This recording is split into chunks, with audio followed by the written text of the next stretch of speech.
వామనావతారంలో పాతాళానికి తొక్కిన బలి చక్రవర్తిని శ్రీ మహావిష్ణువు ఏం వరం కావాలో కోరుకోమనడంతో బలి శ్రీ మహావిష్ణువుని తనతోనే ఉండిపోమని కోరుకున్నాడు.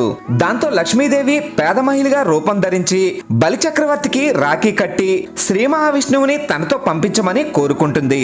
శ్రీ మహావిష్ణువు లక్ష్మీదేవితో పాటు వెళుతూ ప్రతి ఆషాఢ శుద్ధ ఏకాదశి నుండి కార్తీక శుద్ధ ఏకాదశి వరకు బలి చక్రవర్తితో పాటు పాతాళంలోనే ఉంటానని బలి చక్రవర్తికి మాట ఇచ్చాడు.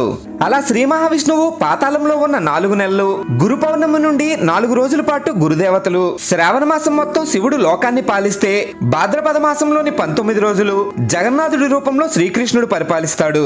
గణపతి నవరాత్రుల్లో వినాయకుడు, ఆ తర్వాత 16 రోజులు పితృదేవతలు, దేవీ నవరాత్రుల్లో దుర్గాదేవి, లక్ష్మీదేవి 10 రోజులు, కుబేరుడు 10 రోజుల పాటు పరిపాలిస్తారు.